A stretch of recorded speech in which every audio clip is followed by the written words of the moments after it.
Hello guys, welcome to my new video. It's Bahun Vai, live from साइन Barwapule. बा अब मेरो making अर्को हेभन ब्लग ब्लग सुरु हुँदैछ हैन। यस्तै हुन्छ अब म है बिरामीको पख साइडमा जुन चाहिँ पनि कप्स कस्तो थियो त्यही दामी भएर लागिरहेछ हौ। साइडको आवाज चाहिँ गएको नि देख्न त सक्नुहुन्छ तपाईहरुले हैन।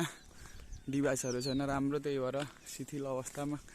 अब हेभन ब्लग दामी आउँछ यो मर्निङ भाइब अब म पुलबाट अब गाडी आउँदैछ लाग्न आँटेको है। गाइस टेक केयर जाडो बेसी छ है। ल गाइस अब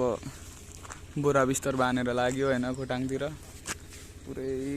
जल्लु र सल्लु बारामा हैन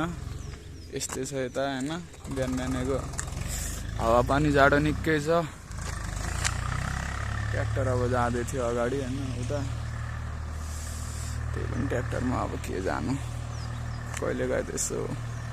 जुगाड बिन जाम्न यतिकै चिलमा हैन यस्तै छ अब हेभन ब्लग आउँछ हेभन ब्लग ल स्टे ट्युन फर अपकमिङ बाउन भाइ भिडियो है दामी छ हेलो गाइज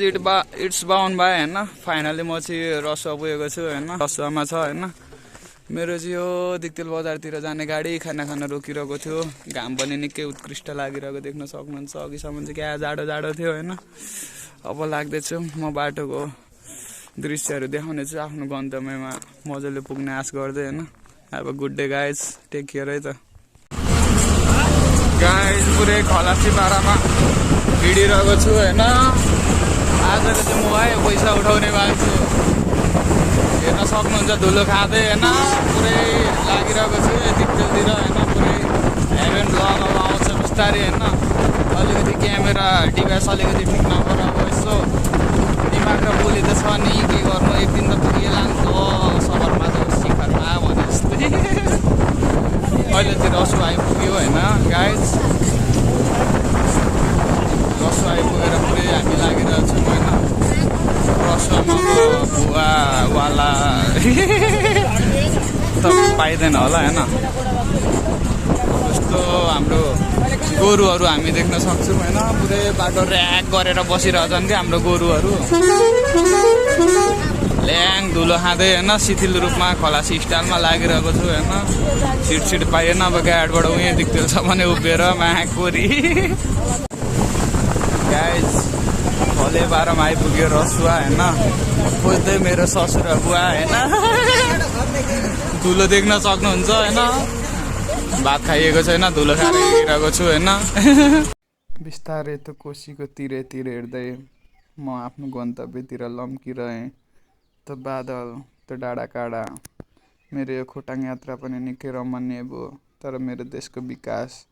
मेरो देशको बाटो त्यस्तै हो धुलो धुवा हुँदै खाँदै बुढो बाजे काम गरिरहनु भएको रहेछ हेर्दै निहाल्दै म आफ्नो अगाडि गन्तव्यतिर लम्किरहेँ त कोसीको तिरमा त बारीहरू हेर्दै निकै रमणीय तरिकाले लागि नै रहेँ है सुनकोसीको जजल्कोहरू दामी देखिरहेछ म त निलो पानी आइछ 1 मिटरतिर लागिरहेको छौँ होइन यो तलको चाहिँ साप्छु यो चाहिँ कोसी हाम्रो यो चाहिँ साप्छु र कोसीको सङ्गम हुने ठाउँ होइन हामी यो अब उकालो पहाड चढ्न गइरहेको छौँ है बाटो हेर्न सक्नुहुन्छ मन नहुने मुटु नहुने नहुने यो चाहिँ हामी पहिला हिँड्ने पुल थियो होइन अहिले चाहिँ हामी पर गाडीको बाटो गाडीको पुल हुँदै जान्छौँ हामी अब यो ठुलो डाँडाको यात्रा सुरु होइन 1 मिटरबाट अब हामी बिदा पाइसक्यौँ होइन भन्नाले बस्न त बसेन लागिसक्यो भन्न खोजेको है फेरि दामी इरिगेसन सिस्टम छ कि दामी छ क्या यता चाहिँ नेपालको बाटो तथा विकास है निकै गाह्रो छ यो चाहिँ हाम्रो राजा बानी होइन यहाँ बिहेको माहौल रहेछ म पनि साथीकोमा बिहेमा आएको थिएँ होइन दामी दामी परिहरू रहेछ अरे क्या ठिक छ गाउँको जीवनशैली दामी छ है निकै मनपर्छ राजाबानीको मुख्य बजार होइन बाटो तपाईँहरू हेर्न सक्नुहुन्छ क्यारमोड खेलिरहनु भएको छ गाडीबाट अनलोडिङ हुँदैछ समय लागिरहेछ यो डाँडाको खोटाङ सबै मिठो मुस्कान साथ होइन पाहाडको मान्छेहरू निकै इमान्दार देखिन्छन् कि बाटो यस्तै छ बुइपा बजार है गाइज होइन निकै दामी भाइ बाहिरहेछ बेलुकाको समय होइन नेचर हेर्न सक्नुहुन्छ ओभर बबाल बिस्तारै यो चाहिँ हाम्रो कन्स्ट्रक्सन हुँदैछ होइन 14 करोडको बजेट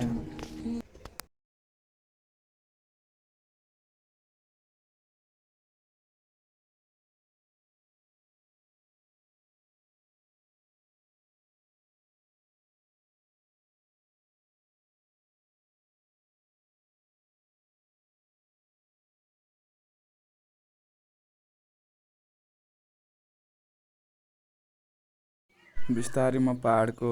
उपरी भेग हुँदै आफ्नो गन्तव्य खोटाङतिर लम्किरहेँ। यो सल्लाहरू हेर्दै लागिरहेँ। बाटो यस्तै छ है गाइज। अब यो खोटाङको सुन्दरता, पहाड, डाँडाकाँडा मजाले देखिन थाल्यो। यो सल्लाहरू हुँदै हामी अझै उपरी भेग लेकतिर लागिरह्यौँ। यो हाम्रो खोटाङको सुन्दरताहरू तपाईँहरू देख्न सक्नुहुन्छ है। दामी छ, दामी।